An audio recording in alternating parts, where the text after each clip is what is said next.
I want to share with you 4 words here today that you can take home, apply to any situation, okay?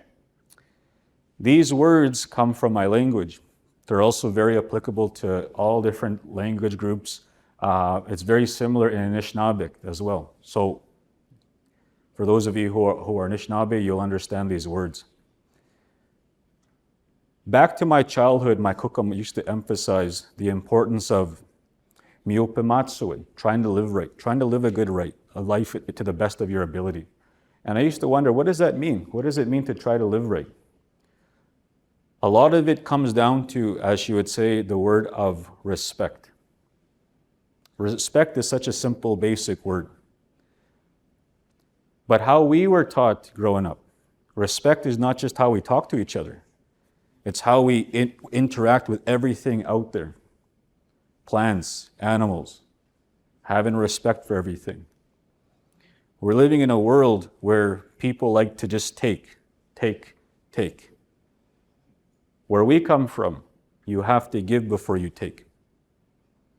I was given tobacco here today. This is a customary protocol in everything we do.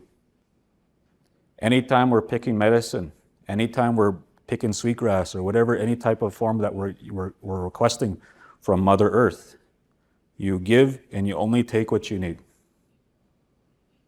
You break that boundary, you create almost like a bad karma that can come back and hurt you in the future, can create natural disasters in this world. I don't have the answers to a lot of things happening out there, but we have to bring that balance back. And a lot of these teachings come from my people, and it's applicable all across this land. Different tribes, different groups have the same teachings, just taught differently. Respect for each other. Understanding that although we live in this society of Toronto, is probably one of the ones I would say very hierarchical. I don't know if I'm saying that right. Lots of hierarchies. My accent's kicking in. No, I'm just kidding. And when you live in hierarchies where there's all these different titles, sometimes that can feed the opposite side of your humility, your ego. And your ego can take over and make you become a person that maybe people don't recognize you as.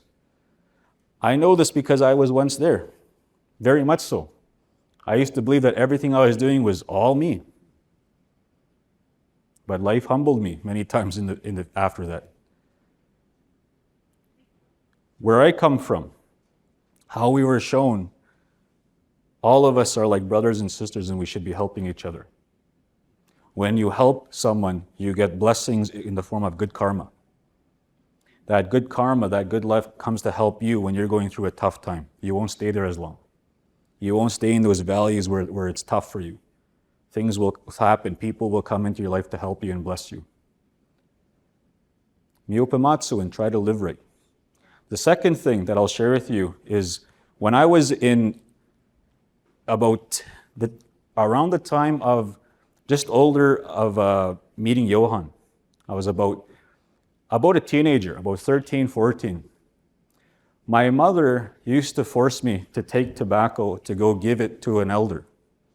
So that elder just happened to be my mother's brother. He was a lodge keeper, a pipe carrier, a Sundance maker back home. So he was very revered. So I remember going and I didn't know what to ask. I said, my mom said to ask you questions. I don't know what to ask though, because I was just a child. I didn't know anything. But one thing he told me that I want to share with you, it's important to everything that we do in the future. What we do now impacts next 5, 10 years' time. If we don't like our results right now, something has to change with the habits, the decisions that we make, and it all starts up here. It starts with someone. So, I remember one day I was sitting there and he was telling me the importance of mio mamtenetsugan, mio mamteneta. It's a word that requires you to use your mind in a good way. So if I were to translate that, it would be to take control of your mind. And he used to tell me, take control of your mind because you don't want the world to do that for you. And what are we holding in our hands all the time? What are our children holding in their hands? So we have to make time to be present again, making conscious effort to put that phone down and to talk to each other, check in with each other.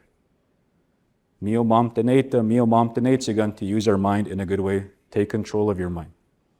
And when you have that conscious time, nurture your mind.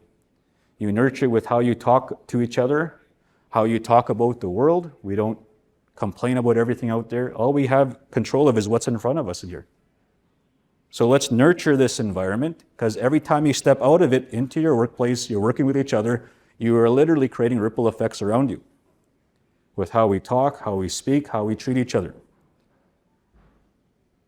Mio mamtaneta, take control of your mind. Number 3, my friend Johan and his family demonstrated this word I'm going to share with you. Mio ichitoin is a word that involves helping each other in a good way. Helping each other in a good way. Mio ichitoin. Johan and his family helped me. I'm not telling you to go give cars to everyone on the street and go help, I'm not saying that. But sometimes all it takes is to treat people nice. Talk to each other. We're walking down here all the time. Everyone's down, their heads are down. Everyone's solo. You notice that? It's very few people talking to each other. We never know what people are going through. Sometimes all it takes is an act of kindness, encouraging remarks, encouraging words to help uplift people. The last word I want to share with you is a word called akamemoin. It means to keep moving forward regardless of what's in front of you, to persevere. In our ceremonies, oftentimes elders will say that when people are fasting, when they have to go days without food and water. In our ceremonies, many of them they have to do that. And it's very difficult for those people who are sacrificing for their loved ones. So those elders will often say, akamemo, don't give up, keep going. Miopamatsuin, try to live right because you're chosen to be here. Mio mamtanetsugan, take control of your mind because you don't want the world to take control of it for you. Mio ichitoin, you never know the power of a helping hand, the power of encouraging each other, what it can do for another human being. Akamemo, don't ever give up. Keep moving forward. Sometimes life's greatest blessings come in the form of problems. And we have to go through those valleys to uncover it, and it makes everything worth it at the end of the day. I want to thank you for your time today. I want to thank you for bringing me in, honoring me with this time with you. I hope that today was meaningful. Akamemo, Dinaskom Tinoel. Thank you very much.